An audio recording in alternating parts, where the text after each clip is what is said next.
आसरा इस जहां का मिले ना मिले, आसरा इस जहां का मिले ना मिले, मुझको तेरा सहारा सदा चाहिए।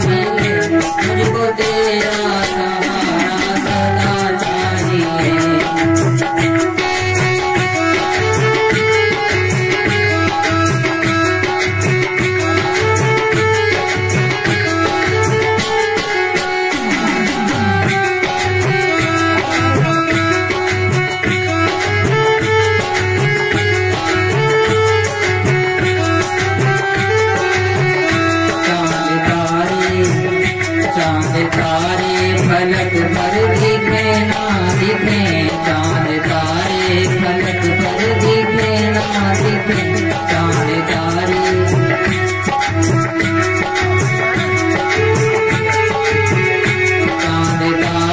फलक पर दिखे ना दिखे, मुझको तेरा नजारा सदा चाहिए।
यहाँ खुशियाँ हैं,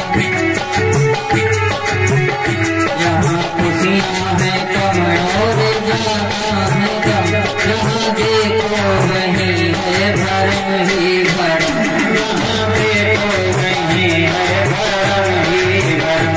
मेरी महफिल में सम्मा जले ना जले, मेरी महफिल में सम्मा जले ना जले, मेरे दिल में उजाला तेरा चाहिए, मेरे दिल में उजाला तेरा चाहिए।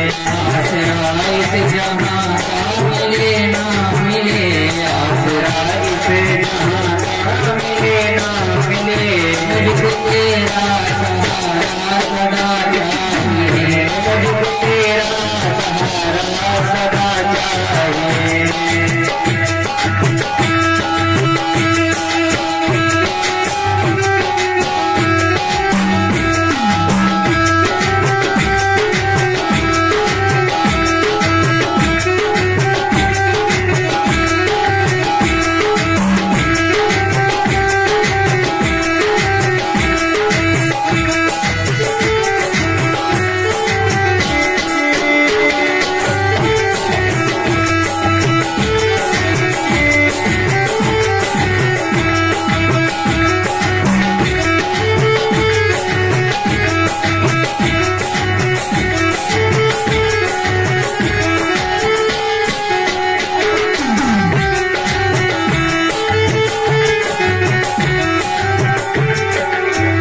कभी वैराग है कभी अनुराग है, कभी वैराग है कभी अनुराग है, जहाँ बसते हैं माली वही बात है, जहाँ बसते हैं माली वही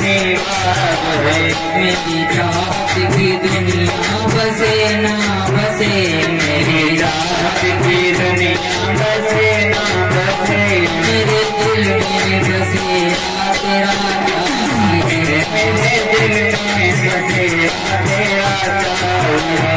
आसरा इस जहां का मिले ना मिले, आसरा इस जहां का मिले ना मिले, मुझको तेरा सहारा सदा चाहिए, मुझको तेरा सहारा चाहिए। धीमी है चाल और पथ है विशाल में, धीमी है चाल और पथ है विशाल, हर कदम पर मुसीबत है मुझको संभाल, हर कदम पर मुसीबत है मुझको संभाल। पैर मेरे थके हैं चले ना चले, पैर मेरे थके हैं चले ना चले, मेरे दिल में इशारा तेरा चाहिए, मेरे दिल में इशारा तेरा चाहिए। आसरा इस जहां का मिले ना मिले, आसरा इस जहां का मिले ना मिले, मुझको तेरा सहारा सदा चाहिए, मुझको तेरा सहारा सदा चाहिए, मुझको तेरा सहारा सदा चाहिए, मुझको तेरा सहारा सदा चाहिए, मुझको तेरा सहारा सदा चाहिए, मुझको तेरा सहारा सदा। आए गंगा जी के किनारे। अब ऋषियों को पता चला कि इतने बड़े गंगा जी के किनारे जब परीक्षित आए, मुजफ्फरनगर गंगा जी के किनारे,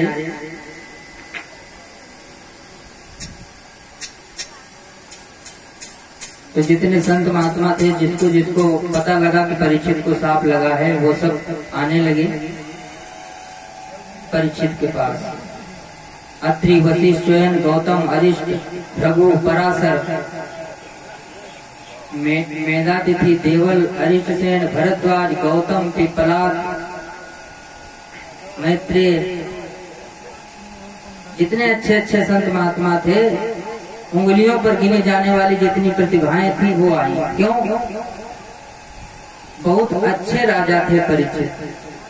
इसलिए जब संत महात्मा आए, संत महात्माओं को देख करके परीक्षित ने कहा कि लग तो नहीं रहा है कि मेरे को सांप मिला है, मेरे को तो अनुग्रह लग रहा है। क्यों?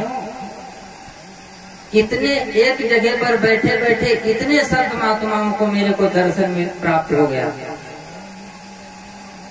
बिनु हरि कृपा मिले ही नहीं संता। हरि की कृपा हो गई, भगवान की कृपा लग रही है, सांप नहीं लग रहा।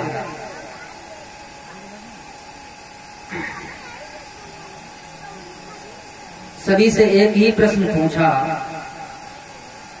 सब संत महात्माओं से परीक्षित ने, कि मरण धर्मा व्यक्ति को क्या करना चाहिए जिससे उसकी मृत्यु सुधर जाए, क्या करे? सर्वथा म्रियमाण से सर्वथा, जो सर्वथा म्रियमाण है उसका कर्तव्य क्या है? ये प्रश्न परीक्षित अपने लिए नहीं कर रहे हैं। म्रियमाण हम सभी हैं, अमर कोई नहीं है, मरना सभी को 7 दिन में ही है। ये तो ऐसा जब प्रश्न किया, किसी महात्मा ने कहा पूर्व मुख होकर के बैठ जाओ, गायत्री का ध्यान करो, कोई कहने लगा नारायण का जप करो। जितने महात्मा थे उतनी बातें, और तभी बिना बुलाए भगवान श्री सुखदेव का आगमन होता है। तत्राद भवद भगवन व्यास पुत्रो यदश्रयागामटमानोऽनपेक्षः अलच्छिलिंगो निजनाभतुष्टो भृतस्य बालैरवधूतवेगः। तत्राद भवद भगवन व्यास पुत्रो, भगवान व्यास के पुत्र बनकर के भगवान सुखदेव जी आए। इनको कोई अपेक्षा नहीं है कि हमको कुछ मिलेगा, अनपेक्ष है। इनका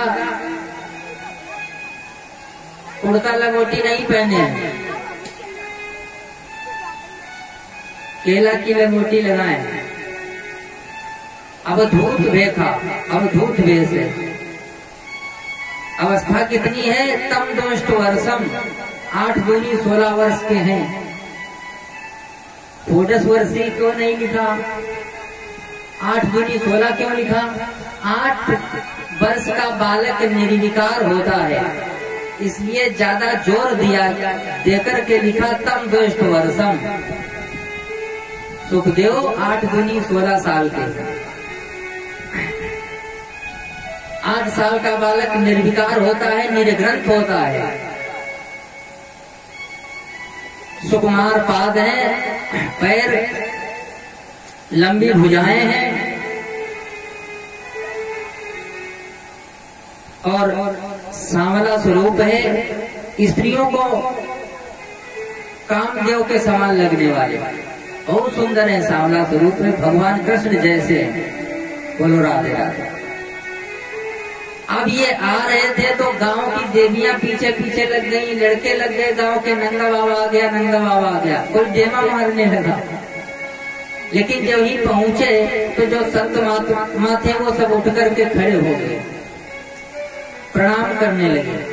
एक 17-17 लाख वर्ष की अवस्था वाले, 18-18 लाख वर्ष की अवस्था वाले जो महात्मा थे, सतयुग के हैं, त्रेता के हैं, द्वापर के, बहुत बड़े बड़े सभी यहाँ पर ये वंदना क्यों कर रहे हैं? परीक्षित को परीक्षित के अतिथि जो है सुखदेव भगवान उनकी वंदना क्यों कर रहे हैं?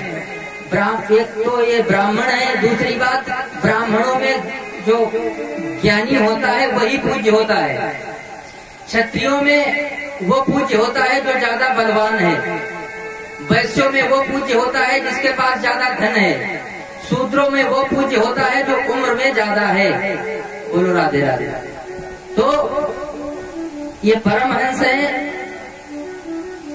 और प्रत्यक्ष ज्ञान ही समझ लो इनके रूप में प्रकट हुआ है। वो सुखदेव भगवान की। तो परीक्षित ने भी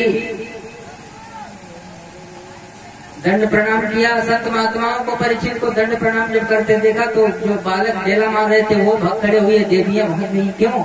लगता कोई विशिष्ट व्यक्ति है, डर गए। तो अतिथि सत्कार करने के बाद में प्रश्न किया, क्या? अतः पृच्छामि संसिद्धिं योगिनां परमं गुरुं पुरुषस्य यत् कार्यं म्रियमाणस्य सर्वथा। भगवान, मैं आपसे ये पूछना चाहता हूँ कि मरण धर्मा मनुष्य को क्या करना चाहिए? यत् श्रोतव्यम अथो जप्यम यत् कर्तव्यम नभि प्रभो स्मृतव्यम भजनीयम वा ब्रूहि यद्वा विपर्ययम्। वो किसका स्मरण करे, किसका भजन करे, किसका ध्यान करे? मरण धर्मा के लिए जब प्रश्न पूछा तो गदगद हो गए श्री सुखदेव। क्यों? प्रश्न अपने लिए नहीं पूछा, ये समग्र संसार के लिए प्रश्न पूछा। मरण धर्मा के लिए परीक्षित थोड़ी ना है, पूरा संसार है, इसलिए गदगद हो गए और कहने लगे, वरीयाणि स्ते प्रश्नः कृतो लोकहितं नृप आत्मवित् सम्मतः पुंसां श्रोतव्यादिशयः परः। ये जो तुमने प्रश्न किया है आत्मविद है, आत्मसम्मत है। क्यों? व्यक्ति इतना घर परिवार में उलझा है कि वो परिवार की तरफ ही देखता है, अपने कल्याण की कभी सोच ही नहीं पाता। दिन डूब जाता है काम में, खर्च कर देता है दिन काम में और रात सोने में गुजार देता है और पल पल पर मर रहा है, फिर भी वो अपनी मृत्यु को नहीं देख पा रहा है। निंद्रया ह्रियते नक्कम विवायेन च वावया दिवाचार्थे हया राजन कुटुंब भरणेन वा। पूरा जीवन अपने कुटुंब का भरण पोषण में ही व्यतीत कर देता है, अपने लिए कभी सोच ही नहीं पाता कि हम क्या करें जो हमारी मृत्यु सुधर जाए। अपनी मृत्यु को देख रहा है कि आज वो मर रहे हैं, कल वो मर रहे हैं, आज किसी दिन हम भी मरेंगे। तेसम प्रमत्तो निधनम पश्यन् न पश्यति, अपनी मृत्यु को देखकर भी वो अनदेखा कर रहा है।